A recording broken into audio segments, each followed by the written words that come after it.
ये किस तरह से बैठे हो तुम लोग? क्या हो गया है? गर्ल्स हैं भाई, चुड़ैल्स नहीं है। इधर बैठो। इधर आओ कुछ लोग तो। ठीक है ठीक, बैठो। बीच के खाली कर दिया पूरा। तो तुमने तुम्हारे नोटिस में ये आया कि टॉपिक का नाम क्या है? क्या पढ़ने वाले हम लोग? आया है कि नहीं आया? तो उसमें देखो तीन चार चीजें हैं ये, जिस पे रिपीटेडली क्वेश्चंस पूछे जाते हैं। और ये जो आज के टॉपिक हैं, तीन हैं बेसिकली। कैपेसिटर वाले हैं, कैपेसिटर वाला एक है, रोलिंग वाला एक है, और इलेक्ट्रोस्टैटिक में स्पीयर वाला सिमेट्री वाला एक है। इन तीनों में से एक क्वेश्चन पक्का आता है। तो इन तीनों को अगर हम सिंपल तरीके से जो है समझेंगे और इसके क्वेश्चंस कुछ अच्छे से प्रैक्टिस करेंगे, तो बड़े आसानी से और बड़े फास्ट आंसर निकलते हैं इसके। इसलिए ध्यान से सुनना। कैपेसिटर पे हम पहले फोकस करेंगे। कैपेसिटर का मैंने आपको बताया था पोलैरिटी कनेक्शन वाला, मतलब कैसे दो कैपेसिटर को हमें जोड़ना है और फाइनल चार्जेस के बारे में सोचना है। अब इसमें दो प्रकार होते हैं, ध्यान से देखो। हमारे पास पहले दो कैपेसिटर होंगे ऐसे,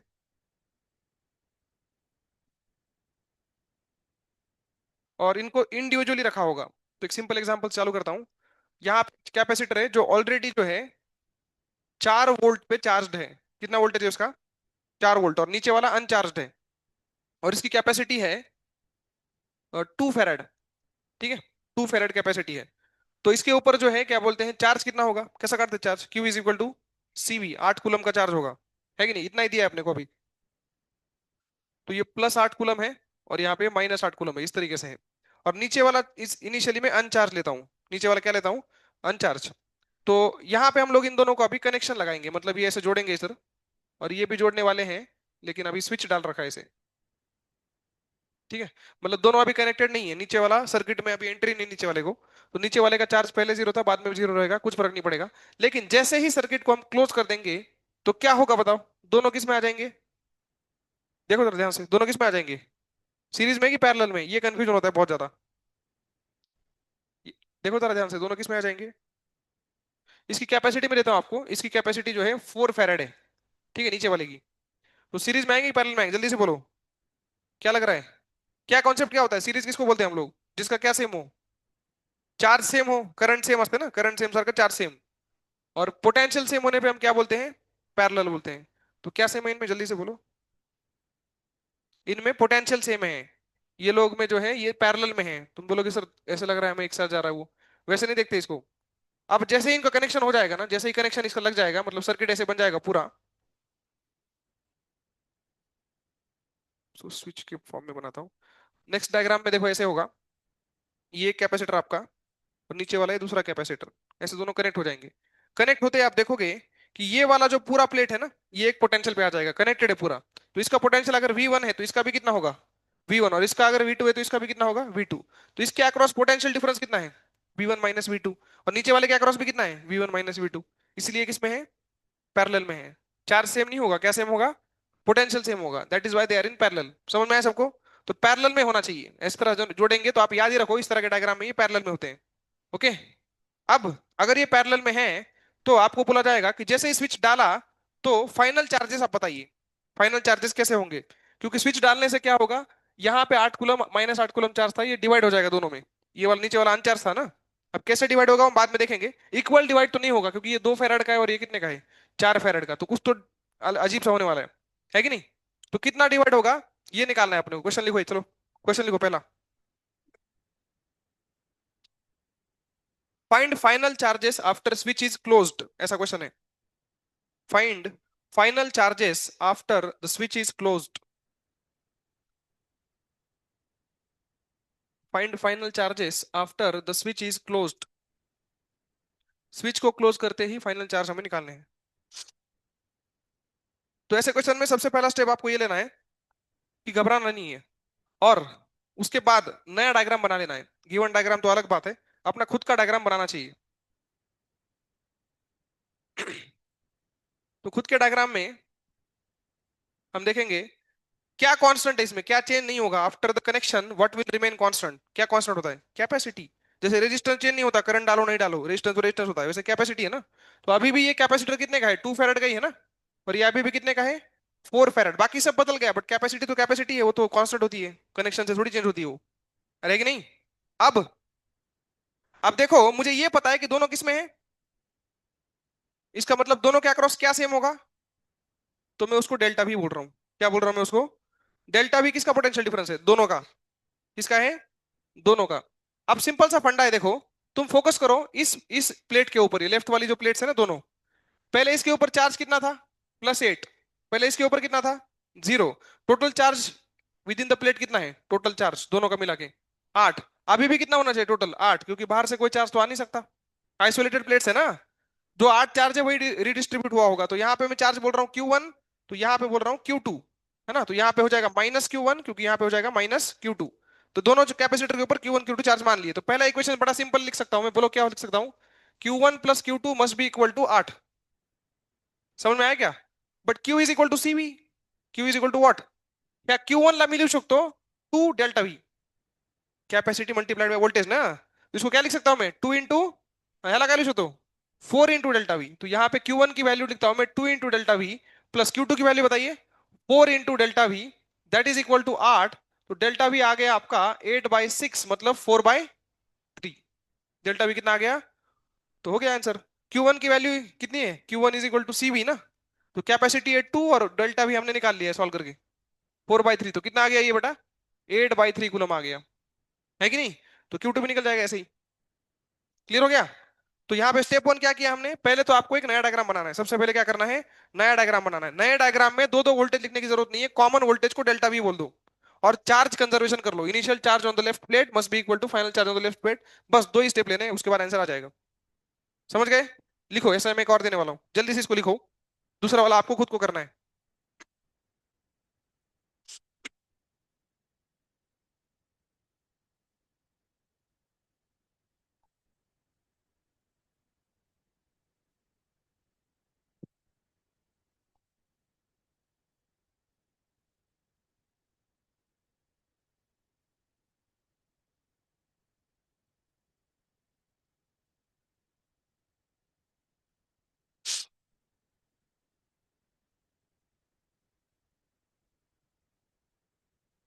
सबको प्रोसीजर क्लियर है ना, क्या क्या करना है?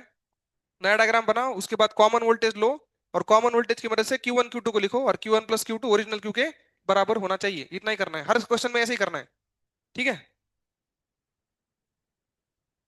तो हमने फाइनल चार्जेस निकाल लिए। कभी कभी फाइनल चार्जेस नहीं पूछता ये, कभी कभी पूछा जाता है आपसे what is the work done in this process, या what is the energy released in the process, what is the heat generated in the process. कैसे निकालेंगे? हीट जनरेटेड कैसे निकालते हैं? एनर्जी डिफरेंस है, इनिशियल एनर्जी ऑफ सिस्टम मान लो 50 है, और फाइनल एनर्जी 40 है, मतलब 10 उड़ गई ना एनर्जी, वो 10 ही क्या बनेगी? हीट बनेगी। तो कैसे करेंगे? अगर इस क्वेश्चन मैंने पूछ लिया आपसे what is the heat generated in the process, तो क्या करेंगे? आप सिस्टम की क्या निकालोगे? टोटल इनिशियल एनर्जी निकालोगे। कैपेसिटर की एनर्जी कैसे काटते हैं? ½ CV² या फिर ½ QV या Q²/2C, तीन फॉर्मूले हैं। तो ½ CV² कैसे भी निकालो आप। तो इनिशियल एनर्जी इसकी थी क्या? थी, निकाल सकते हैं। इसकी तो थी ही नहीं ना, तो इनिशियल एनर्जी के नाम पे बस इसकी एनर्जी निकाली जाएगी। क्लियर है? बट फाइनली इन दोनों की निकालनी पड़ेगी, है ना। फाइनली इन दोनों की निकालनी पड़ेगी ना। अरे बोलो। तो फाइनली इन दोनों की निकाल के फिर दोनों का जो सब डिफरेंस आएगा वही आपका क्या होगा? हीट। क्लियर हो गया सबको? अब आप करना है क्वेश्चन, आप खुद को करना है। चलो, ये सर्किट ले लो ऐसे। 3 फैराड है ये,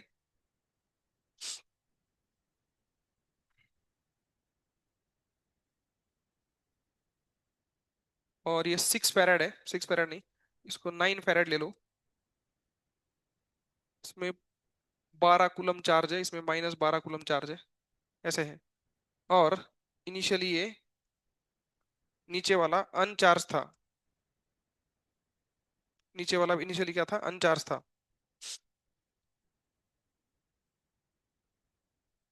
क्वेश्चन फिर से वही है, when the switch is closed find final charges. काटा तुम्हें था।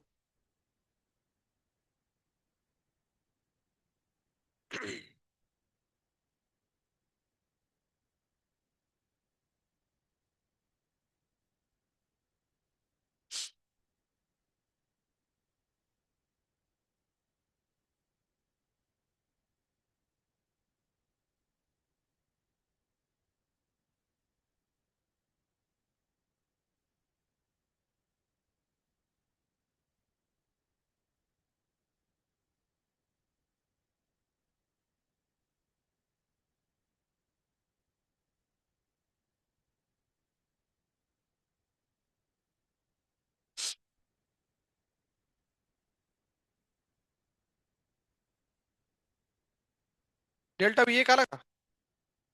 उसके बाद क्या, तो यहाँ पे हो गया 3 कूलम, यहाँ पे आ गया, और यहाँ पे 9 कूलम आ गया। चलो, समझ गए सब लोग। वैसे ही किया जैसे लास्ट क्वेश्चन किया था। डेल्टा भी सॉल्व किया, इधर चार्ज 12 था, तो ये Q1 प्लस Q2 12 आना चाहिए। ये Q1 लिखा, ये Q2 लिखा, 12 आ गया। डेल्टा भी 1। ठीक है। जरा हीट निकालो, हीट जनरेटेड जल्दी से निकालो। Heat generated in the system, initial energy minus final energy करे से। दोनों एनर्जी निकालो चुपचाप, डिफरेंस आपको दिख जाएगा। प्लस माइनस का सोचो मत, सेपरेट सेपरेट दोनों एनर्जी आपके सामने रखो, क्लियर कट आपको आइडिया आ जाएगा। यहाँ पे जो एनर्जी होगी वो एक ही कैपेसिटर की होगी, Q²/2C ना। 144 Q² म्हणजे 2C म्हणजे 6, 24 आली का?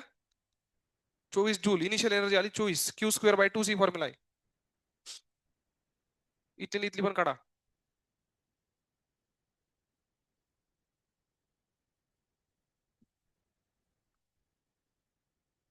फायनल 6 जूल येते बघा, म्हणजे 18 उडाली। तुमचं तुमचं करा सेपरेट, इकडे तिकडे बघू नका, एनर्जी काढायचं फक्त।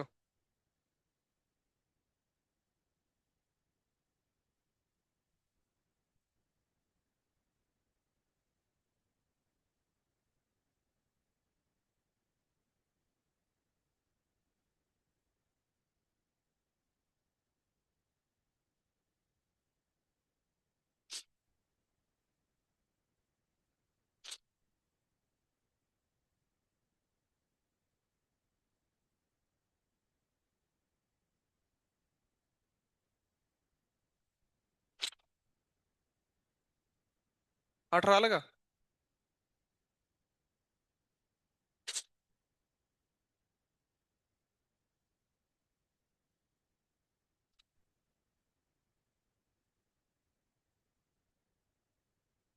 किती लोकांचं आलंय 18? हात वर कर लवकर, अजून बाकीच्या झालंच नाही।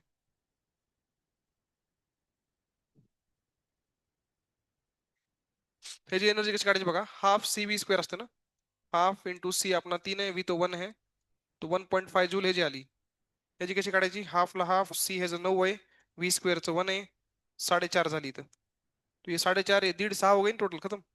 इनिशियली कितनी थी अपने पास, 24, और बाद में कितनी आ गई, 6, 18 उड़ा ली। 18 अपनी क्या बनेगी, हीट बनेगी। क्लियर है सबको, कैसे किया? तो ये हो गया एक टाइप इसमें से, ठीक है। 50% काम हो गया अपना कैपेसिटर वाले रिपीटेड क्वेश्चन का। अब इसमें एक और टाइप आता है जिसमें क्या होगा पता है क्या, पहिला कॅपॅसिटर आपला कसा आहे, चार्ज आहे ना, पण दुसरा कसा आहे, अनचार्ज। आता दोन्ही चार्ज असतील, दोन्ही काय असतील, चार्ज। उसको करना पडेगा, दोन्ही चार्ज मध्ये काय करणार सांगा बरं। दोन्ही चार्ज असू कसे बी असू, शेवटी जेव्हा ते कनेक्ट होतील ना, तेव्हा त्यांचं पोटेन्शियल सेम झालंच पाहिजे। कारण शेवटी कनेक्ट झाले अशी अख्खं वायर एकच झालं ना, V1, आणि अख्खं हे V2 झालं, म्हणजे दोनों के अक्रॉस पोटेंशियल डिफरेंस क्या आएगा, सेम आएगा। तो इस तरह से जोड़ने से हमेशा उनका वोल्टेज क्या आने वाला है, कॉमन वोल्टेज आने वाला है, दोनों पैरेलल में आ जाएंगे, है कि नहीं। उसके बाद बस स्टेप क्या चेंज होगी पता है क्या, जब ये अनचार्ज होगा तो मान लो यहाँ पे 6 कूलम चार्ज है, कितना चार्ज है, तो पहले हमने क्या बोला था, Q1 plus Q2 is equal to 12 किया था ना। इस बार क्या करेंगे, Q1 plus Q2 is equal to 18, total 18 है ना अभी इस प्लेट का, दोनों का मिला के। कभी कभी ऐसे भी होगा, यहाँ पे होगा -4 कूलम, म्हणजे ही पॉजिटिव आणि ही निगेटिव, तो टोटल कितना हो गया इसका 8। उधर क्या करेंगे, Q1 plus Q2 equal to 8, इतना ही करना है, बाकी सब सेम है। डायरेक्ट क्वेश्चन हो गया, करके देखो। और ये वाला क्वेश्चन आने की ज्यादा संभावना है, क्योंकि अनचार्ज वाला थोड़ा सिंपल होता है, ये आ सकता है। तो ये रहा एक कैपेसिटर, ये रहा दूसरा वाला, के बीच में हम लोग स्विच डाल के रखते हैं इसे। दोनों पहले अनकनेक्टेड है लेकिन दोनों चार्ज है, तो मैं इनका ये दे देता हूँ आपको। इसमें जो है, इसका वोल्टेज है 4 वोल्ट, और 1 फैराड का ये कैपेसिटर है। नीचे वाले का वोल्टेज है 6 वोल्ट, और 6 फैराड का ये कैपेसिटर है। मैं कभी चार्ज दूंगा, कभी वोल्टेज दूंगा, कुछ तो दो चीज दूंगा, तीसरा आपको निकालना पड़ेगा। तो इस तरह से सिस्टम है, ठीक है। और पोलैरिटी में आपको बता दूं, पोलैरिटी में आपको बता दूं कि ये प्लस माइनस है, और यहाँ पर भी ये प्लस माइनस है, ऐसे है। चार्ज कितना है आपको खुद को सोचना है, इधर चार्ज किती असेल, 4 कूलम है ना, Q is equal to CV, इथं किती असेल, है 6 6 आहे नाही, हे पण 6 आहे, हे पण 6 आहे, 36 असेल ना मग। मग इथं 36 आणि इथं किती आहे आपला चार, टोटल 40 है बघा. करो अभी आगे का. स्विच क्लोज केल्यावर काय होईल फायनल काढा. What will happen after the switch is closed.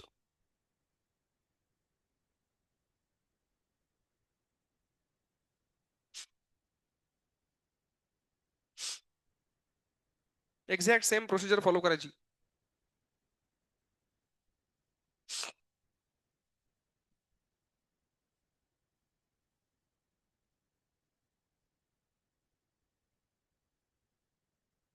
काय चेंज होत नाही. कैपेसिटी. है ना. तो यहाँ भी अभी भी 1 फेरेड रहेगा, ये अभी भी 6 फेरेड रहेगा. ये तो कभी चेंज नहीं होता.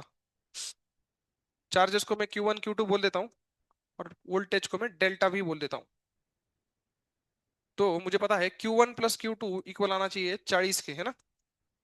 तो Q1 को लिख सकते हैं 1 डेल्टा V, और Q2 को लिख सकते हैं 6 डेल्टा V.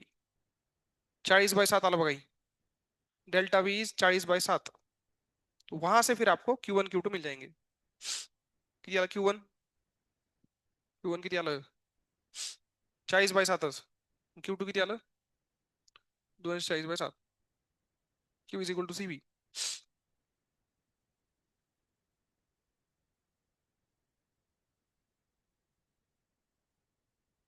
सिंपल है ना. अब आखिरी एक करो. उल्टी पोलैरिटी का देता हूं. कितने लोग आ चुका है 40/7, जल्दी हाथ ऊपर करो. ठीक है, लगभग सबका आगे है.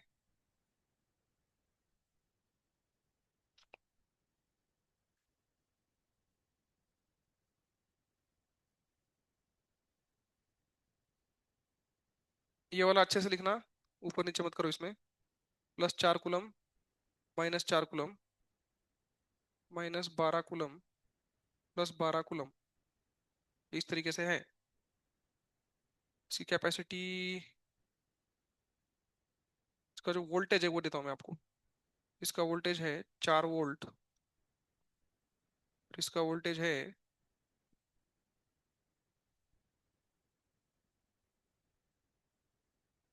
6 वोल्ट.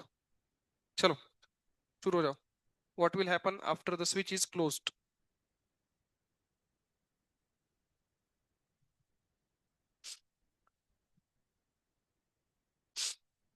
इस बार कैपेसिटी मैंने मेंशन की नहीं है, आप खुद निकालो उसको. स्टार्टिंग से निकाल के रखो उसको. पहिल्याची किती कॅपॅसिटी आहे वरच्याची. 1. दुसऱ्याची. हा. पहिलं नवीन डायग्राम पटकन नवीन डायग्राम.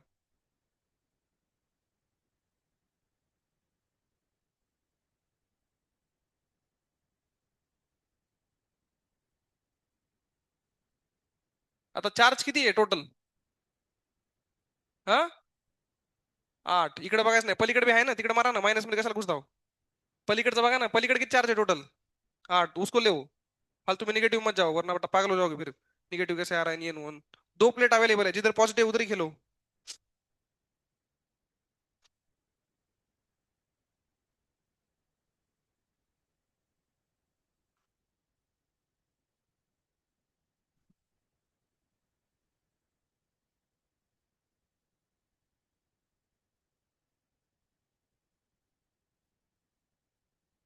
तो कॉमन वोल्टेज डेल्टा भी हमें निकालना है, और ये 2 फेराड है नीचे वाला. ऊपर वाला 1 फेराड है. तो चार्जेस की अगर बात मैं करूं, मैं तो राइट साइड में खेलूंगा मैं. ये Q1 है और ये Q2 है. राइट साइड में जानबूझ के ढूंढ रहा हूँ. तो Q1 plus Q2 must be 8 ना. तो 8 बरोबर Q1 ला लिहिता येईल डेल्टा V. ह्याला किती लिहिता येईल. 2 डेल्टा V. डेल्टा V आला 8/3. आला का. मग झालं की इथं चार्ज. Q1 किती आला मग. 8/3. Q2 आला 16/3. झालं. आ गया सबका. तो इसमें आपको कभी चार्ज पूछेंगे, अब ये भी पूछ सकता है कि heat generated in the circuit. Heat generation का क्या करेंगे. हीट जनरेटर के क्या करेंगे. इसकी एनर्जी टोटल निकालनी पड़ेगी, इसकी निकालनी पड़ेगी. सब्ट्रैक्ट करना पड़ेगा. ठीक है. हीट जनरेशन का क्वेश्चन इतना बड़ा नहीं आता, टाइम नहीं मिलता इतना. हीट जनरेटेड का क्वेश्चन अगर पूछेंगे, तो एक कैपेसिटर होगा चार्ज और एक होगा अनचार्ज, ताकि कैलकुलेशन छोटी हो जाए, तभी वो 1 मिनट में सॉल्व हो सकता है. ठीक है. बट ये चार्ज वाला पूछ सकते हैं, फाइनल चार्जेस बताना, ये बताना वो बताना. क्लियर हो गया सबको. तो ये एक पर्टिकुलर कैटेगरी है कैपेसिटर को कनेक्शन करने की, जो बहुत ज्यादा जो है इंपॉर्टेंट है. इसके बाद हम डायरेक्ट दूसरे टॉपिक के आते हैं. दूसरे टॉपिक पे जो है हमें जाना है। दूसरा टॉपिक है आपका इलेक्ट्रोस्टैटिक का स्पेरिकल सिमेट्री। इलेक्ट्रोस्टैटिक का क्या है? Spherical symmetry. तो पहले बताओ, इलेक्ट्रोस्टैटिक में दो प्रकार के स्पीयर होते हैं, हॉलो स्पीयर और सॉलिड स्पीयर, है कि नहीं? हॉलो स्पीयर मतलब चार्ज कहाँ होता है सारा? सरफेस पे होता है, अंदर तो कुछ है ही नहीं ना। और सॉलिड स्पीयर में चार्ज कहाँ होता है?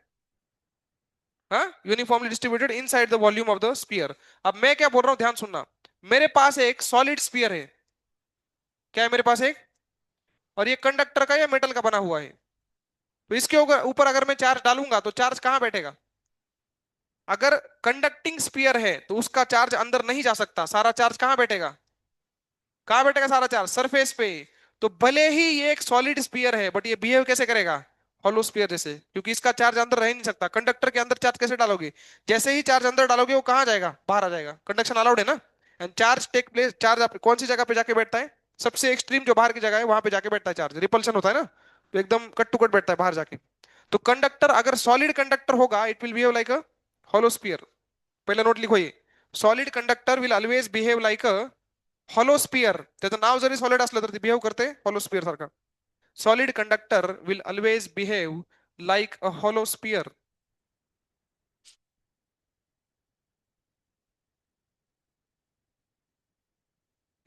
अब कैसा क्वेश्चन आता है सब लोग देखो।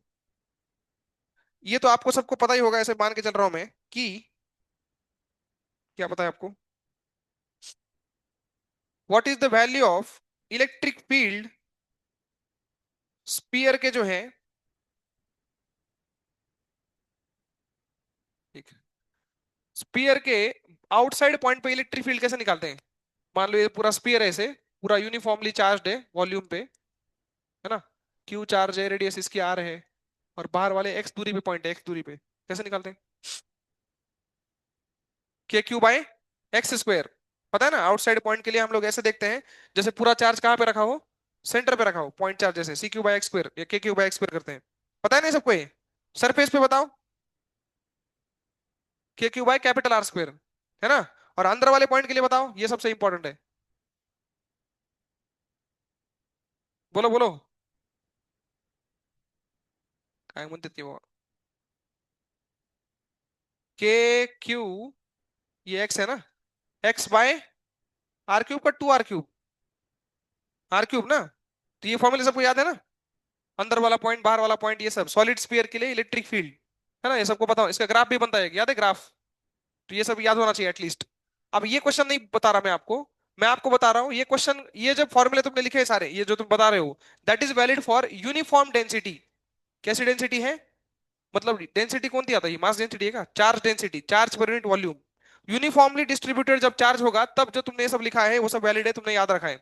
अगर कुछ फंक्शन आ गया रो का, डेंसिटी का, तो हर बार एक नया फॉर्मूला निकालना पड़ेगा, है कि नहीं? तो ये सब कब वैलिड है? जब चार्ज कैसा हो? यूनिफॉर्मली डिस्ट्रीब्यूटेड हो।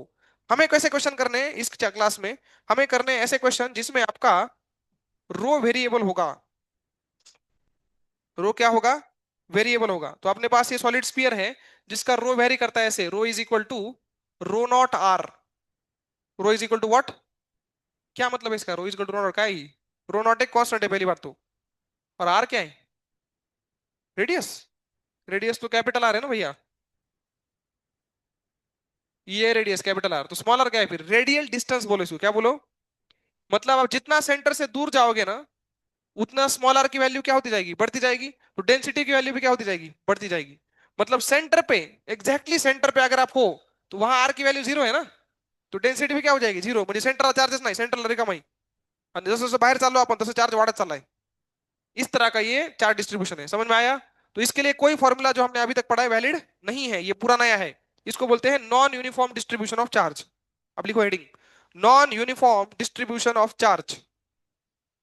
Non uniform distribution of charge. Diagram ये वाला बना लो, non uniform distribution of charge.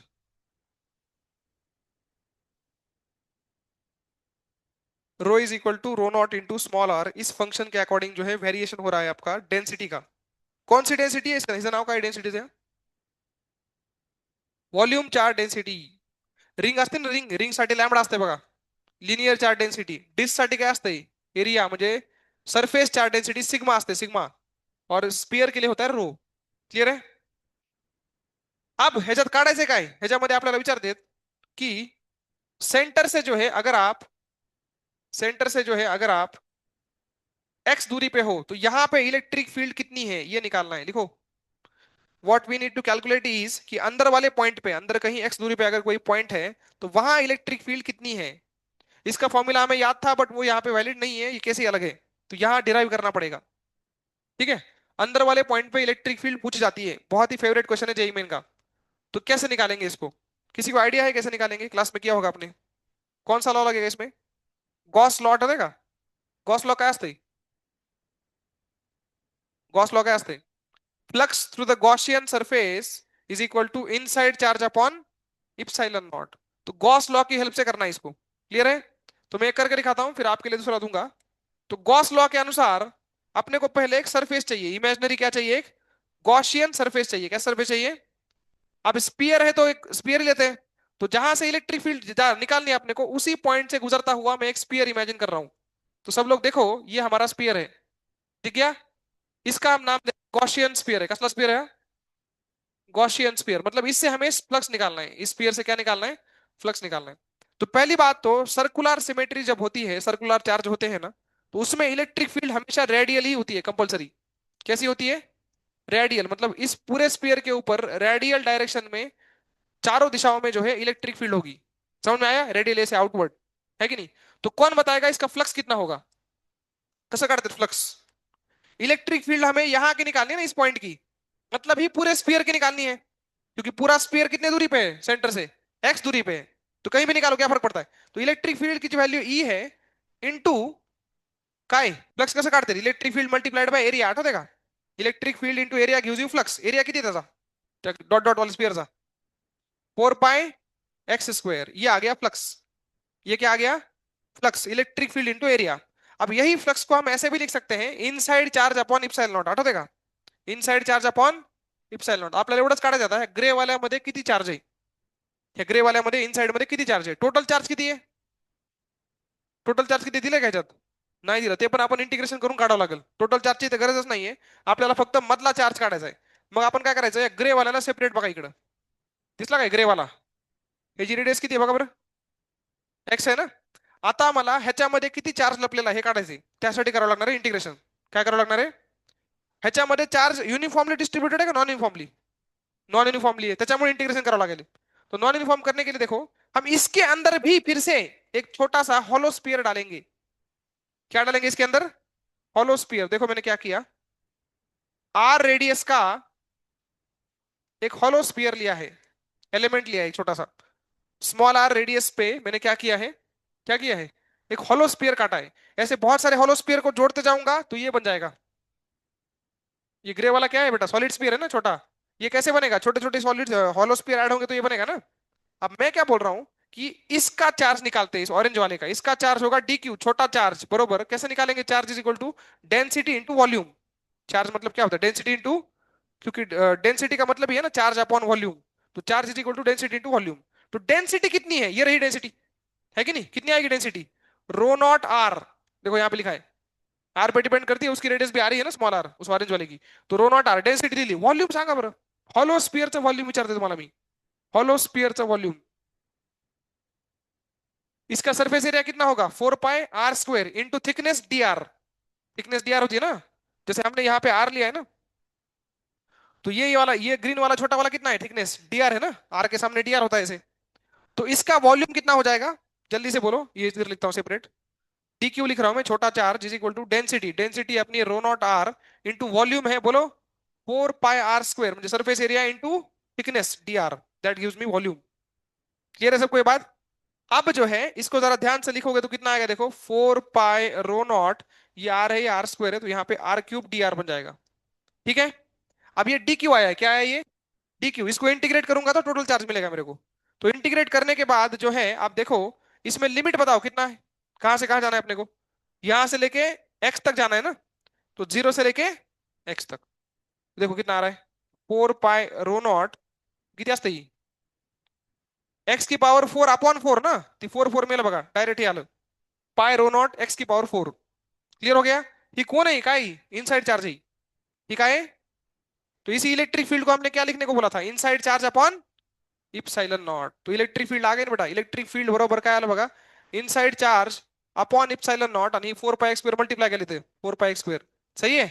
Inside charge कुठे आहे बघा, इनसाइड चार्ज या टाकायला पाय रो नॉट x⁴ ही टाकला inside charge upon he epsilon not 4 pi x². पाय पाय गेलं बघा, काय राहिलं बघा इलेक्ट्रिक फील्डच्या नावाखाली आपल्याकडे. इथं वर काय राहिले, रो नॉट आणि x² राहिले, खाली काय राहिले फक्त इप्सिलॉन नॉट आणि 4. ठीक है. तो इतना गंदा आंसर आता है इसका. तो इलेक्ट्रिक फील्ड का आंसर क्या आया, rho naught x² upon 4 epsilon naught. तो हम लोग जो है सेंटर से x दूरी पे इलेक्ट्रिक फील्ड निकाले, इट डिपेंड्स ऑन x² से प्रोपोर्शनल है वो. तो इसका ग्राफ भी पूछ सकते हैं, कैसा ग्राफ आएगा, पैराबोला, x² है ना. तो ऐसे कुछ भी आपको पूछा जा सकता है. तो E is equal to rho naught x² upon 4 epsilon naught, ये इस तरह से इतना बड़ा है. ठीक है. लिखो इसको जल्दी से, दूसरा वाला मैं आपको देता हूं.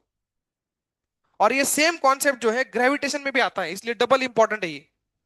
जो प्रोसीजर हमने अभी फॉलो किया वो जो है ग्रेविटेशन में रिपीट होगा. मैं इसको स्टेप बना के दूंगा आपको, पहले आप ये वाला लिखो, उसके बाद मैं आपको स्टेप बताता हूँ, स्टेप 1 स्टेप 2 स्टेप 3 क्या है.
हेच क्वेश्चन आता का आजच्या ह्याच्यात, पण हे PYQ पेपर आहे का असंच बाहेरून आलेलं.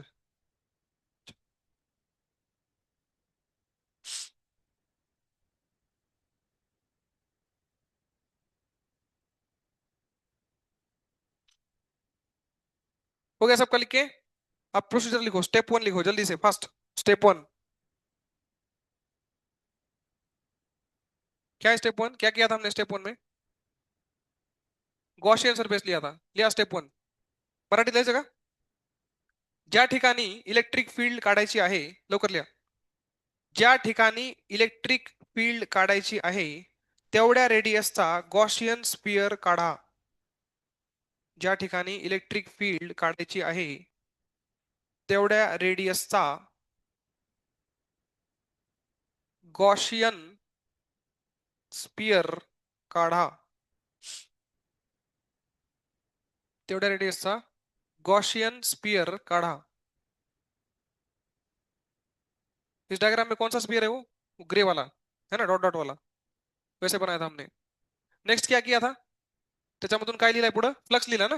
दुसरा पॉइंट लिहा स्टेप 2, त्या स्पियरचा फ्लक्स लिहा. त्या स्पियरचा फ्लक्स लिहा. कसं लिहितात फ्लक्स, आता ही बी लिहायचं लिहावं लागेल का, कसं लिहितात फ्लक्स. फ्लक्स लिहिण्याचे दोन फॉर्म्युले आहेत, एक तर इलेक्ट्रिक फील्ड इंटू एरिया आणि दुसरा कुठला आहे, inside charge upon epsilon not. दोन्ही एकदा काढून घ्यायचे आपल्याला. तर दुसरं स्टेप लिहिलं का, त्या स्पियरचा काय काढा, फ्लक्स काढा. तिसरा पॉइंट सबसे इंपॉर्टंट, तिसरा पॉइंट, इंटिग्रेशनने त्या स्पियर मधला इनसाइड चार्ज काढा. इंटिग्रेशनने त्या स्पियर मधला, इंटिग्रेशनने त्या स्पियर मधला इनसाइड चार्ज काढा.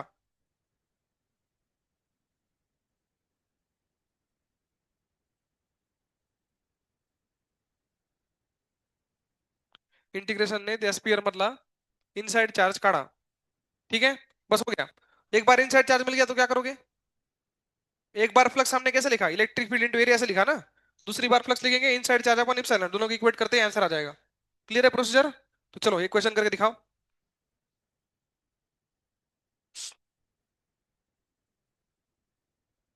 तो ये स्पीयर है अपने पास. इसकी डेंसिटी का जो फंक्शन है रो इज इक्वल टू वो है rho naught upon R divide by R है वो.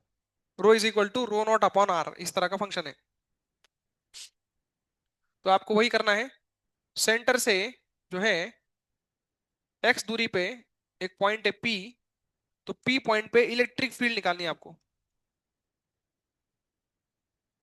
Electric field at point P. Function आप देख सकते हो, इस बार हाइपरबोलिक फंक्शन है, लीनियर नहीं है.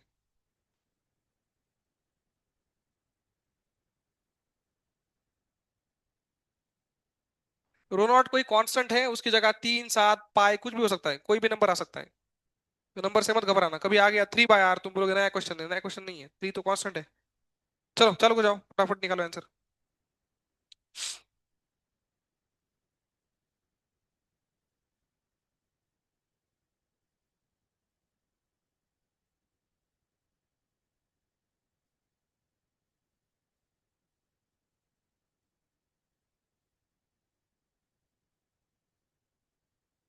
ये जो गॉसियन स्फीयर है, इसको इलेक्ट्रिक फील्ड ऐसे चारों तरफ होगा रेडियल. तो इसका फ्लक्स लिखता हूं मैं, इलेक्ट्रिक फील्ड इंटू 4 π x², ये आ गया फ्लक्स. अब ढूंढना है मुझे इनसाइड चार्ज.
असला आले का बरं?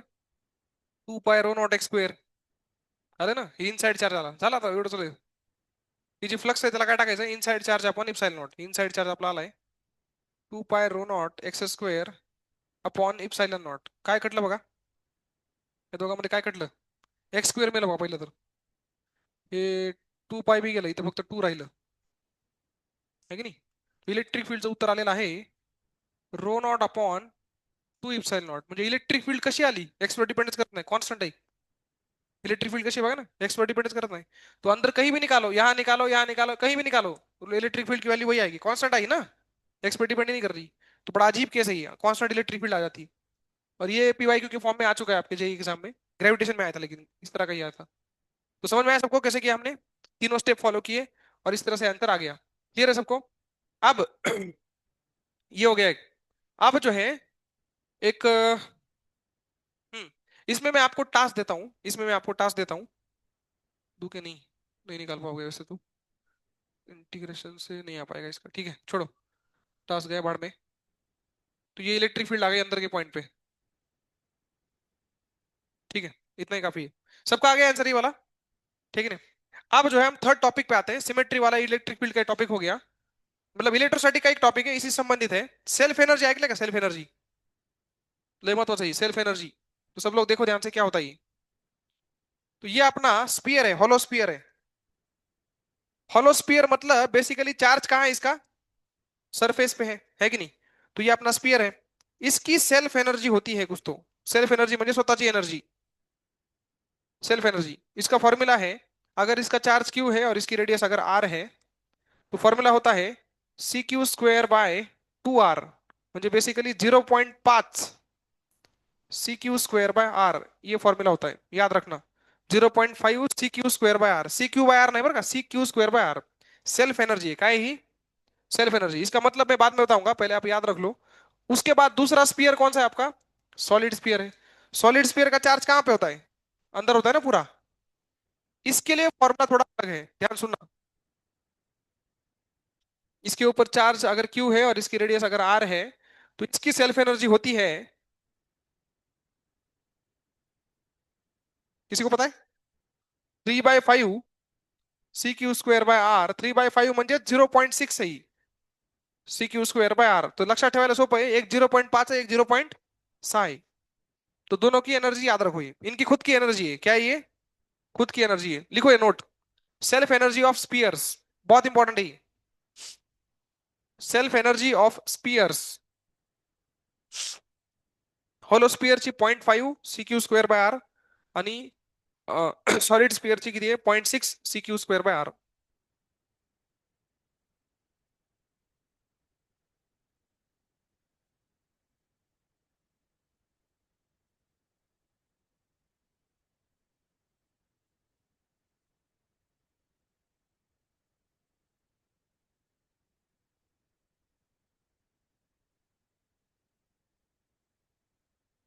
हो गया।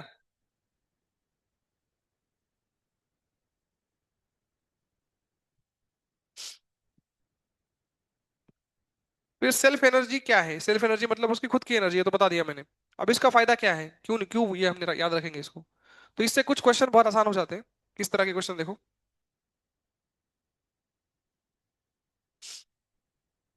अगर मैं बोलूं कि यहाँ पे अपने पास एक हॉलो स्पीयर है ऐसे, क्यू चार्ज रेडियस आर वगैरह वगैरह, हॉलो स्पीयर है, और उससे जो है सेंट्रल दूरी आर पे एक पॉइंट चार्ज रखा है, उसकी वैल्यू है क्यू। कितनी वैल्यू है उसकी, क्यू। इस तरीके से। तो ये दोनों एक दूसरे के सामने सामने रखे हुए, ऐसे रेस्ट पे रखे हुए दोनों, स्टेबल है दोनों, ऐसे हम बोल रहे हैं। तो हमें पूछा जाएगा what is the potential energy of this system. क्या पूछा मैंने, what is the potential energy of this diagram this system. तो इसको कैसे करना है, सब लोग ध्यान से देखना। पोटेंशियल एनर्जी मतलब दोनों की एनर्जी पूछ रहा है ना। तो अभी तो हमने सीखा स्पीयर ची एनर्जी किती आहे, स्पीयर ची एनर्जी किती आहे आताच काढले ना, C Q square by 2 R, झालं का स्पीयरचं। आता विचार आहे ह्याला, ह्याची एनर्जी किती आहे, ह्याला कशामुळे एनर्जी सांगा, ह्याला असं काय केलं ह्याला एनर्जी भेटली, चार्ज आहे म्हणून। एखाद्या चार्जची एनर्जी कसं काढतो आपण, पोटेन्शियल वरून काढतो, आठवत असेल, पोटेंशियल वरून काढतो, नहीं काटवत, याद करो। इलेक्ट्रोस्टैटिक के कॉन्सेप्ट भूल गए तुम लोग यार। एक जगह है, मान लो ए पॉइंट है, जिसका पोटेंशियल है वी नॉट, कितना पोटेंशियल है, और कोई क्यू क्यू चार्ज यहाँ पे बैठा है, उस जगह पे कौन सा चार्ज बैठा है, क्यू चार्ज। तो what is the energy of Q charge, इस क्यू चार्ज की पोटेंशियल एनर्जी कैसे लिखते हैं हम लोग। हाँ, पता है आपको कितना होता है, Q into V naught, charge multiplied by charge ज्या ठिकाणी बसला आहे त्या पॉइंटचं potential, that gives you energy. ये तो सुना होगा ना, energy is equal to Q V, है कि नहीं। ये क्लियर हो गया सबको, कसं काढते एनर्जी चार्जची, चार्ज मल्टीप्लाइड बाय चार्ज ज्या ठिकाणी बसलाय त्या ठिकाणचं potential, that gives you energy. Clear है। तो यहाँ पे वैसे ही करना है अपने को। तो पोटेंशियल एनर्जी ऑफ सिस्टम में ये स्पीयर की एनर्जी आ गई, अब किसकी एनर्जी की बारी है, इस क्यू की ना। इस क्यू की एनर्जी कैसे निकालना है, चार्ज कितनी है Q into potential of this place जहां पे चार्ज बैठा है, यहाँ पे पोटेंशियल कितना है। ऑब्वियस सी बात है, इसका पोटेंशियल किसकी वजह से होगा, स्पीयर की वजह से। एका स्पीयर मुळे आउटसाइड पॉइंटला आर दूरीवर किती पोटेंशियल असतं, के क्यू बाय स्मॉल आर, आठवते का। तो वही तो है, तो ये पोटेंशियल लिख देंगे यहाँ पे, के क्यू बाय, चल चल, दोनों की एनर्जी आ गई। पहली टर्म कुणाची एनर्जी है, स्पीयर ची, दूसरी कुणाची है, चार्ज ची। मान लो तुमने इसको सॉल्व किया, सब वैल्यू वैल्यू दिए मान लो, और 40 जूल आंसर आया, कितना आंसर आया, मतलब इस सिस्टम की एनर्जी कितनी है, 40 जूल ना। अरे बोलो। अब क्वेश्चन आपको ये पूछा जाएगा कि what is the amount of work done needed to remove each and every charge of the system. म्हणजे ही पूर्ण डायग्राम खाली करायची, म्हणजे स्पीयर पण रिकामा करायचा आणि चार्ज फेकून द्यायचा, पूर्ण रिकामा करून टाकायचे, तो उसके लिए कितना वर्क डन लगेगा, ऐसे पूछते हैं आपको, तो क्या आंसर है? Work done is equal to, ते पण विसरणार वाटतं, what is work done? Work done is equal to change in potential energy, माहिती काही? तो इनिशियल एनर्जी किती होती सिस्टमची, 40 ना, सगळं रिकामा केल्यावर एनर्जी किती असेल? 0. आहे की नाही? चेंज किती झाला? तीच वर्क डन आहे. तो ऐसे क्वेश्चन आते हैं, समझ में आया? तो पोटेंशियल एनर्जी लिखना आना चाहिए, किसकी वजह से? सिस्टम की वजह से. सिस्टम में दो चीजें हैं, एक स्पीयर है और एक चार्ज है. स्पीयरला विचारलं त्याची एनर्जी पहिलं ब्रॅकेट, चार्जला विचारलं त्याची दुसरं ब्रॅकेट. इस तरह से लिखना आना चाहिए. क्लियर है सबको? लिखो. कॉन्सेप्ट क्या है? How to write energy of system. How to write energy of system. तो सिंपल है, energy of sphere plus energy of charge, that is your energy of system. और एक बार एनर्जी ऑफ सिस्टम निकल गई, तो फिर बहुत सारी चीजें उससे हम कर सकते हैं, वर्क डन निकाल सकते हैं, या फिर क्या बोलते हैं, काइनेटिक एनर्जी में कन्वर्ट हो गई तो वर्क एनर्जी थ्योरम लगा सकते हैं, बहुत कुछ कर सकते हैं. फिर लिखना तो आना चाहिए.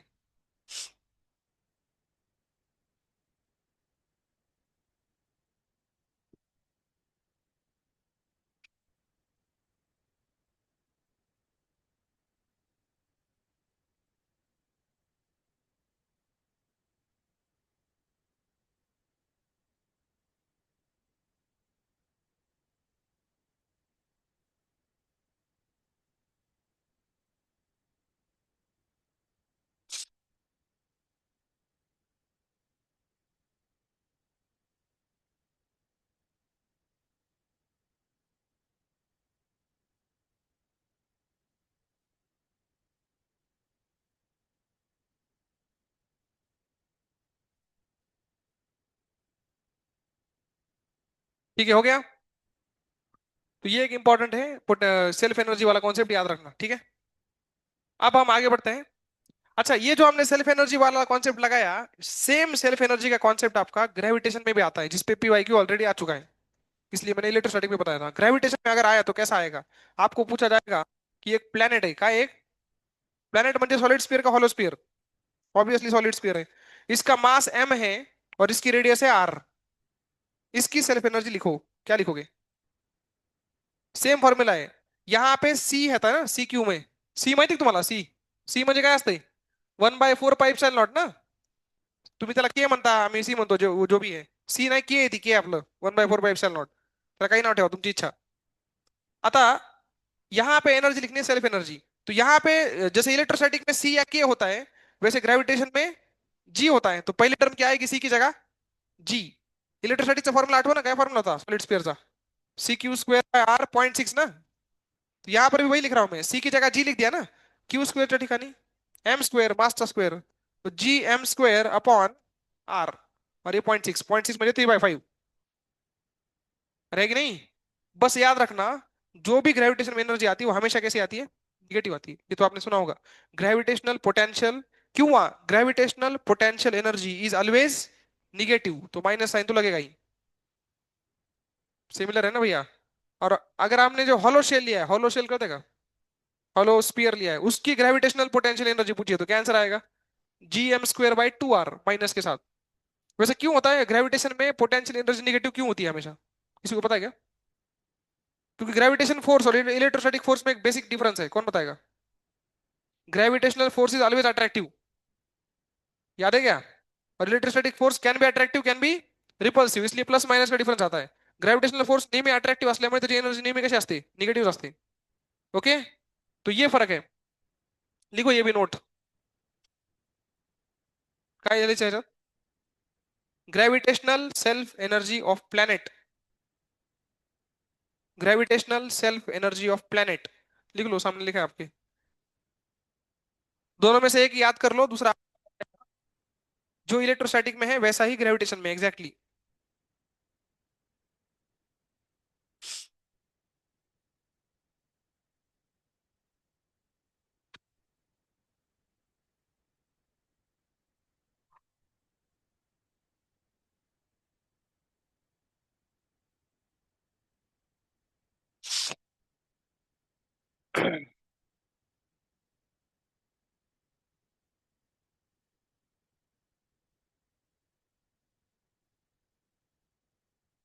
ठीक है, हो गया.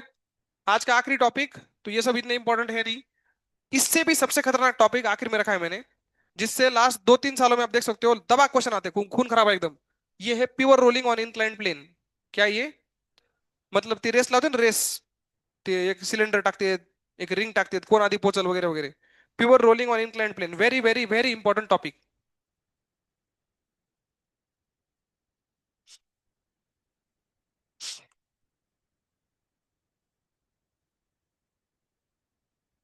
ठीक है।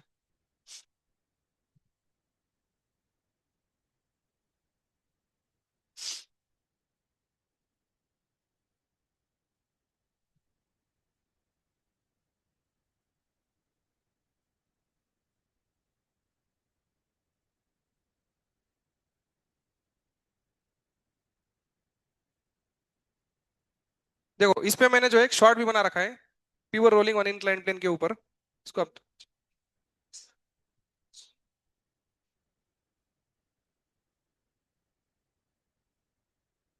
देखो क्या चल रहा है यहाँ पे, रेस चल रही है इंक्लाइंड प्लेन के ऊपर। क्या क्या है इसमें? पहला कौन है? रिंग है। दूसरी कौन है? डिस्क। और तीसरा कौन है? Solid sphere. याद है इनके मोमेंट ऑफ इनर्शिया, रिंग का मोमेंट ऑफ इनर्शिया। उसके बाद डिस्क है, डिस्क का। और उसके बाद सॉलिड स्फीयर है उसका। 2/5 mr स्क्वायर। सबसे ज्यादा मोमेंट ऑफ इनर्शिया किसका है तीनों में? तीनों में सबसे ज्यादा किसका है? पहला mr स्क्वायर होता, दूसरा mr² by 2 होता, और तीसरा होता 3/5 mr स्क्वायर। रिंग का ना। अब तुम्हें ये पता होना चाहिए, सबको याद ही होगा, मैं एक्सपेक्ट करता हूँ ऐसे, कि एक्सेलरेशन का फॉर्म्युला नॉर्मल प्लेनवर जेव्हा आपण खाली येतो असं एनएलएम आठवतं का? एनएलएम जी साइन थिटा होता बघा. इथं काय असतं रोलिंग मध्ये? G sine theta upon 1 + k² by r square. ही के स्क्वेअर काय? रेडियस ऑफ गायरेशन आठवते का? 1 + k² बाय r स्क्वेअर. ये फॉर्मूला सबको पता था कि नहीं पता था? पता है ना? बॉयज को नहीं पता है क्या? जल्दी से बोलो फिर लिख के देता हूँ ना। नहीं पता ना? ठीक है, बाद में जाने दो, रील अपन पूरा ही करते हैं इसको। ये इंक्लाइन प्लेन है ऐसे, ये एंगल थीटा है। यहां से हमने कोई भी, अगर प्योर रोलिंग करने वाला ऑब्जेक्ट, कैसा ऑब्जेक्ट है ये? प्योर रोलिंग कौन कर सकता है? तीन ही ऑब्जेक्ट कर सकते हैं भैया, कौन से? रिंग कर सकता है, या तो डिस्क कर सकता है, या तो स्पीयर या सिलेंडर। इनके अलावा कौन है और सर्कुलर में, है कि नहीं? तो ये सब चीजें जो है प्योर रोलिंग कर सकते हैं। अब ये जब नीचे आएगा तो इसका एक्सेलेशन याद रखना है सबको। एक्सेलेशन आता है g sine theta upon 1 + k² by r square. 1 plus, और के क्या होता है? के का मतलब है रेडियस ऑफ गायरेशन, जो होता है under root moment of inertia upon mass. कितना होता है वो? Under root moment of inertia upon mass. ये तो बोर्ड्स में भी आता है, तो पता होना चाहिए आपको के का मतलब क्या है कि नहीं? तो मैं आपको कुछ के की वैल्यू रट्टा मारने के लिए याद ही ले देता हूँ। रिंग साठी के किती असतो सांगा बरं?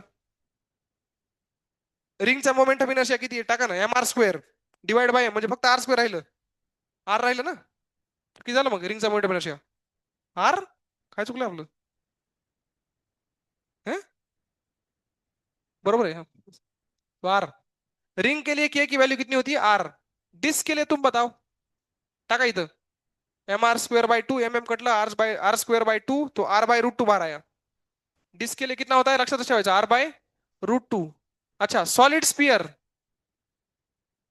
स्पियरचा मोमेंट ऑफ इनर्शिया किती असतो? 2/5 असतो ना. मग इथे किती येईल? 2/5 चा रूट येईल ना. तो रूट ऑफ 2/5 × r. समझ में आया? तो इस तरह से ये याद ही रख लो. के म्हणजे काय, काय नाव आहे? रेडियस ऑफ गायरेशन या गायरेशन, कुछ भी बोलो, रेडियस ऑफ गायरेशन. तो ये सब वैल्यूज अपने को पता होनी चाहिए, ठीक है? जिसका मोमेंट ऑफ इनर्शिया बड़ा होता है उसका रेडियस ऑफ गायरेशन भी ऑब्वियसली क्या होता है? बड़ा होता है. ओके. अब मुद्दा क्या था? कि रेस लगी थी इन तीनों की. 1 नंबर, 2 नंबर, 3 नंबर, इनकी रेस लगी थी, ठीक है? नंबर अभी नहीं देते. तो इन तीनों की रेस लगी थी. तो कौन सबसे पहले नीचे पहुंचेगा, ये क्वेश्चन होता है. कौन सबसे पहले नीचे पहुंचेगा? आप देखो, एक्सेलेशन किसका बड़ा होगा? जिसका ये फैक्टर छोटा होगा. फिर से रिपीट करता हूं. एक्सेलेशन किसका बड़ा होगा? क्योंकि डिनोमिनेटर में ना, जिसका ये फैक्टर छोटा होगा. ये फॅक्टर मतलब basically proportional to moment of inertia. ज्यादा मोमेंट ऑफ इनर्शिया एकदम काय असेल? छोटा. त्याचं एक्सेलेशन जास्त असेल, आणि ती जिंकल. है कि नहीं? तो सबसे पहले कौन पहुंचेगा? जिसका मोमेंट ऑफ इनर्शिया सबसे कम हो. किसका सबसे कम था तीनों में? सॉलिड स्पीयर का कम था, याद है? तो सॉलिड स्पीयर 1 नंबर आएगा. उसके बाद डिस्क आएगी, और सबसे आखिर में रिंग पहुंचेगा. रिंग सबसे जड़ है, जड़ मतलब मोमेंट ऑफ इनर्शिया वाइज उसका मोमेंट ऑफ इनर्शिया बहुत बड़ा है. क्लियर है सबको? तो सबसे एंड में कौन सा पहुंचेगा? रिंग। अरे बोलो, ये सबको याद रखना है। अच्छा, T1 T2 T3 में क्या रिलेशन है? T1 का ही टाइम टेकन बाय वन कोणाला म्हणलंय मी? Solid sphere. सगळ्यात जिंकलाय म्हणजे सगळ्यात कमी टाइम लागला असेल ना त्याला. तो सबसे ज्यादा टाइम किसका होगा? T3 का, और सबसे कम होगा T1। ये समझ में आया? अच्छा, एक और चीज पूछते हैं। जब ये लोग नीचे आएंगे, जब ये नीचे आएंगे ऐसे, तो मान लो कि इसके पास जो है वेलोसिटी v है। क्या वेलोसिटी है? तो आपको बताना है V1 V2 V3 में रिलेशन। हम्म, V1 V2 V3 में रिलेशन बताना है। सगळ्यात फास्ट कोण येईल? कुठला फॉर्म्युला लावणार? V square equal to U square plus two S, U zero आहे ना, मग V square equal to direct काय आलं? टू एस, म्हणजे व्हेलॉसिटी प्रोपोर्शनल टू एक्सेलेरेशन आलं ना, कारण एस म्हणजे डिस्टन्स सगळ्या सेमच आहे, सगळेजण एकाच इन्क्लाइनमेंटवर पळतात ना, तो व्हेलॉसिटी कुणाला प्रोपोर्शनल आहे? एक्सेलरेशनला. एक्सेलरेशन सगळ्यात जास्त कोणाचं होतं? आताच काढले आपण. सगळ्यात जास्त एक्सेलरेशन कोणाचं होतं? सॉलिड स्पिअरचं ना, मग व्हेलॉसिटी पण सगळ्यात जास्त कोणाची असणार? सॉलिड स्पिअरची, इसलिए यही इक्वलिटी आएगी। उल्टा आलं ना, उल्टा है, टाइम क्या कम लगेगा ना, वेलोसिटी ज्यादा लगेगी ऐसे। तो वन मतलब सॉलिड स्फीयर ना, सॉलिड स्फीयर ची वेलोसिटी सगळ्यात काय असेल? जास्त असेल। क्लियर हो गया सबको? अब सबसे इंटरेस्टिंग फैक्ट, अगर नीचे आने पे इनकी काइनेटिक एनर्जी है के ई, तो what is relation between ke1, ke2 और ke3? किसकी काइनेटिक एनर्जी सबसे ज्यादा होगी? जल्दी से बोलिए। किसकी? मतलब जो वेलोसिटी का है वही किसका आएगा? गलत है, भयंकर गलत है, यहीं पे सब फंसते हैं। और ये क्वेश्चन दो बार आ चुका है, 2022 में भी, 2019 में भी आया था। तो पता है आंसर क्या है? तीनों काइनेटिक एनर्जी इक्वल है। तुम बोलोगे क्या स्कैम है, अभी तो लिखा है सामने V1 greater than V2 greater than V3। तो लफड़ा ये है कि काइनेटिक एनर्जी का formula half M V square है ही नहीं, ये प्योर रोलिंग है। यहाँ पे काइनेटिक एनर्जी पता है क्या होती है? Half M V square plus half I omega square. वो जमाना गया अभी हाफ एम वी स्क्वायर का, वो पार्टिकल के लिए होता है। किसके लिए होता है? ये रिजिड बॉडी है जो प्योर रोल कर रही है प्लस ट्रांसलेशन भी कर रही है, इसके लिए फॉर्मूला अलग है। समझ में आया? तो लकीली बताया क्या है, यहाँ पे तीनों काइनेटिक एनर्जी इक्वल क्यों आई? क्योंकि प्योर रोलिंग में फ्रिक्शन का वर्तन कितना होता है? प्युअर रोलिंग मध्ये फ्रिक्शनचं वर्तन किती असतं? झिरो, कारण बॉटम पॉइंटची वेलोसिटी झिरो असते ना, बॉटमच्या पॉइंटची। आठवतं का प्योर रोलिंग? तो बॉटम पॉइंट तो हिल ही नहीं रहा ना, तो फ्रिक्शन क्या वर्तन करेगा? तो फ्रिक्शन का वर्तन अगर जीरो है, तो एनर्जी कंजर्वेशन के अनुसार तीनों का एनर्जी mgh mgh mgh। क्या कि वो mgh मतलब ये हाइट h है ना, तो जब तीनों नीचे पहुंचेंगे तो उनके पास जो काइनेटिक एनर्जी आएगी, जिसका फॉर्मूला होगा half M V square plus half I omega square, वो किस में कन्वर्ट हो गया होगा? तीनों का mgh mgh mgh। क्योंकि तीनों का डिक्रीज इन पोटेंशियल एनर्जी क्या है? mgh। तो तीनों का इंक्रीज इन काइनेटिक एनर्जी भी क्या होगा? mgh, मतलब तीनों की काइनेटिक एनर्जी mgh। क्लियर हो गया? इसलिए तीनों काइनेटिक एनर्जी क्या आएंगी? इक्वल आएंगी, तीनों mgh आएंगी। निकाल के भी देख सकते हो आप। दो दो टर्म लिखनी पड़ेगी, half M V square plus half I omega square, ring के लिए अलग, डिस्क के लिए अलग, रिंग ये सब के लिए अलग, तो वो सेम आता है एंड में। समझ में आया सबको? सबसे इंपॉर्टेंट जो है ये याद रखना है प्योर रोलिंग के ऊपर, कि टाइम का रिलेशन, वेलोसिटीज का रिलेशन, और क्या बोलते हैं, काइनेटिक एनर्जी का रिलेशन। याद रहेगा सबको? लिखो। अच्छा, एक और चीज, इसमें फ्रिक्शन भी लगता है। फ्रिक्शन कुठं लागेल सांगा बरं? ही मागे चाललंय असं, खाली या लागले नाही, फ्रिक्शन असं लागेल ना वर। आणि फ्रिक्शन स्टॅटिक नेचरचं असतं, कुठलं असतं? कसं काय स्टॅटिक? कायनेटिक पाहिजे ना, पडायला लागले ती। स्टॅटिक फ्रिक्शन कधी लागतं? जेव्हा ऑब्जेक्ट काय केलं असेल, थांबलेला असेल ना, तसं नसतं ती। स्टॅटिक फ्रिक्शन आठवतंय काय तुम्हाला? स्टॅटिक फ्रिक्शन कधी लागते? जेव्हा ऑब्जेक्ट थांबलेला असेल, रिलेटिव्ह मोशन असायला पाहिजे। कशाला काय नसायला पाहिजे? रिलेटिव्ह मोशन, किंवा बॉटम वाला पॉइंट रेस्ट, इन दो चीज में जो है स्टॅटिक फ्रिक्शन लगता है। फक्त एवढं लक्षात ठेवा, प्युअर रोलिंग मध्ये कुठलं फ्रिक्शन लागतं? स्टॅटिक फ्रिक्शन लागतं। कुठलं लागतं? आणि त्याची व्हॅल्यू पण तुम्ही लक्षात ठेवू शकता, आतापर्यंत विचारली नाही पण विचारू शकता कधी पण। स्टॅटिक फ्रिक्शनची व्हॅल्यू असती mg साइन थिटा। काय व्हॅल्यू असती? mg साइन थिटा ब्रॅकेटमध्ये K square upon R square plus K square, ये वैल्यू होती है फ्रिक्शन की। ठीक है? तो pure rolling on inclined plane के बारे में ये सारी चीजें रटी लो सीधा। बहुत चांस है कि इसके ऊपर एज इट इज क्वेश्चन दिखेगा, तुरंत वैल्यू डालेंगे, आंसर निकालेंगे, खत्म खेल। लिखो ये सब, this is the most important. Pure rolling on inclined plane, जर तुम्हाला मोमेंट ऑफ इनर्शिया आणि रेडियस ऑफ गायरेशन लक्षात नसतील, मग याचा काहीच उपयोग नाही। त्यामुळे पहिलं काम काय करायचं? सगळे मोमेंट ऑफ इनर्शिया लक्षात ठेवायची। बघू आता कुणाला येते ते। सॉलिड सिलेंडरचा moment of inertia solid cylinder mr² by 2। Solid cylinder is equal to disc असते बघा ती, है कि नहीं? हॉलो सिलेंडर mr², ये सब याद रहेगा तो ये सब काम आएगा, वरना तो ये बहुत आगे का हो गया फिर तो बेसिक मोमेंट ऑफ इनर्शिया याद कर लो, सारे के वैल्यूज याद करो, तब कुछ ये फायदा होगा इसका।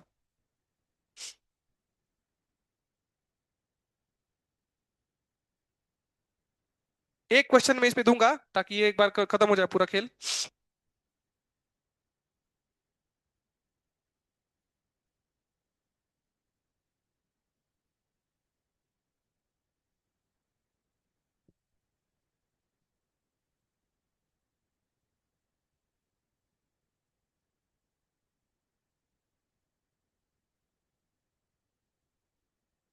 लिख के हो गया सबका?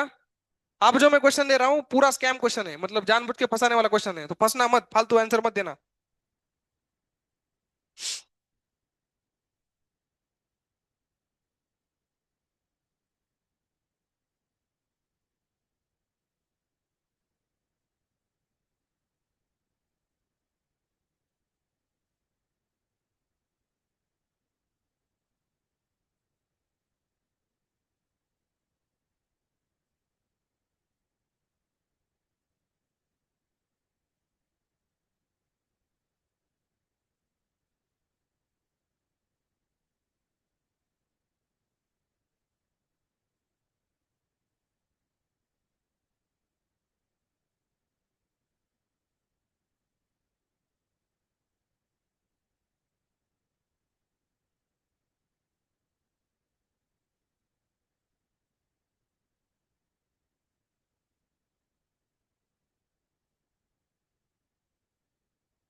सब लोग सामने देखो, इस बार रेस अलग है। जो हमने पढ़ा है वो कौन सी रेस थी? एक ही इंक्लाइन प्लेन के ऊपर सारे ऑब्जेक्ट थे, ये अलग रेस है, सेपरेट सेपरेट रेस लगाई। इसमें हमने दोनों को छोड़ दिया, इधर कौन है? सॉलिड स्फीयर, इधर कौन है? Hollow cylinder. अब जब ये नीचे आएंगे तो इसकी स्पीड नीचे आने पे v1 थी, स्पीड नहीं सॉरी, इसकी काइनेटिक एनर्जी यहाँ पे k1 थी, और इसकी काइनेटिक एनर्जी जब ये नीचे आया तो k2 थी। तो आपको रिलेशन बताना है ke1 ke2 में कौन ज्यादा कौन बड़ा है इक्वल। आराम से, अभी बताया जस्ट।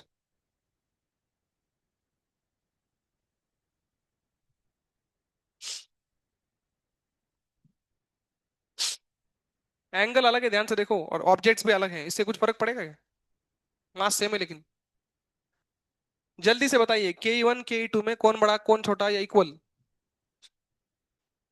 हाँ हाइट सेम है, एच हाइट सेम और मास सेम, एंगल अलग लेकिन। ke2 ग्रेटर होगा लग रहा है क्या? ऐसे क्यों? हाँ, एक्सेलरेशन नहीं कर रहा है तू? क्यों नहीं कर रहा है एक्सेलरेशन? हाँ, वी से क्या फायदा? लेकिन काइनेटिक एनर्जी वी पर डिपेंड नहीं करती, उसमें दो दो टर्म आती है, half M V square plus half M omega square, फिर से वही कर रहा है। दोनों क्या आएंगी? बिल्कुल सही, दोनों एनर्जी सेम आएगी, क्योंकि दोनों की वैल्यू क्या आएगी? mgh। अभी तो बोला यार, जब बॉल नीचे आएगा तो क्या किस में कन्वर्ट होगा? Kinetic energy will be converted into potential ना, तो पोटेंशियल तो दोनों की mgh ही होगी ना। तो दोनों की एनर्जी कितनी आएगी? काइनेटिक एनर्जी जो भी वैल्यू आए बट इक्वल टू mgh ही होगा ना। एनर्जी कंजर्वेशन ये भी इक्वल टू क्या होगा? mgh ही होगा, तो दोनों इक्वल तो हो गए। क्या फर्क पड़ता है बाकी चीजों से? समझ में आया क्या? ऐसा क्वेश्चन आ चुका है, ये भी आपका लास्ट ईयर ही आया है, 25 में ही आया है, तो लिखो ये नोट बना के। ऑब्जेक्ट पीछे से क्या करना है अपने को इतना फंडा पता है कि mgh will be converted into kinetic energy, दोनों का mgh सेम है तो दोनों की काइनेटिक एनर्जी सेम, बात खत्म।